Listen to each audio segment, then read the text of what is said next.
Од здравство воведуваат европски практики за превенција, а лекарите реагираат дека нив никој ништо не ги консултирал.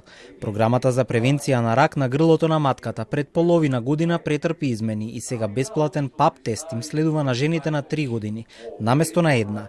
Но пациентките се уште не знаат за тоа и се чудат во ординација, велат од Сдруженијето на матични гинеколози.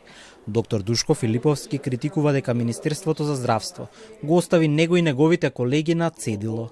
Остави на нас, матичните гинеколози, секојдневно со 3, 4, 5, 10 пациентки да се објаснуваме дека тоа ние не сме го измислиле, ами тоа го измислил некој во Министерството за здравство.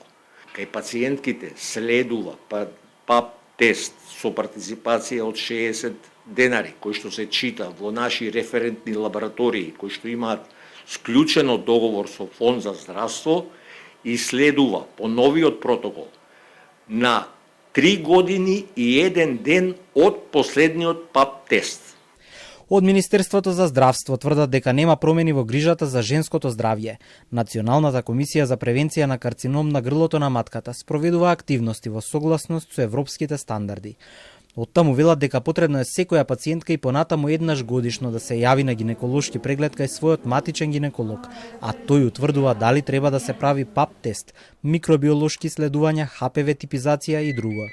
Скринингот за превенција на карцином на грлото на матката се реализира согласно американските и европските протоколи. Здравствените власти вака ја правдаат новата програма. Доколку пациентката има направено ХПВ типизација и таа е негативна, ПАП тестот треба да се повтори за 3 години во отсуство на какви било промени на грлото на матката кои ги утврдува матичниот гинеколог. Доколку гинекологот постави индикација дека треба почесто да се земе ПАП тест, во договор со ПЗУ е назначено дека и тој ПАП тест ќе биде земен бесплатно во 3-годишниот период. Доктор Филиповски од Сдруженијето на матични гинеколози на ова одговара со своји аргументи. Секојдневно прима пациентки се соочува со разни состојби и тврди дека со ваквите измени во протоколите само ќе се влошува состојбата. Проблемот е што ова е преведена или прекопирана верзија на земји како Финска, Данска, Шведска, Франција, кај што степенот, бројот на карцином на грло на матка е искоренет, го нема или го има минимално. Овој програм одговара за нив, да. Меѓутоа, ние со карцином на грлото на матката кај жените стигнавме до дното. Со оваков програм ние копаме уште надоле.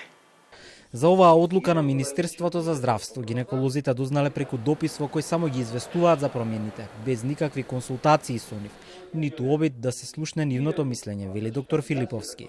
Бесплатен ПАП тест на секој 3 наместо на 1 година. Министерството воведе додека на позицијата беше претходниот министер, Меджити.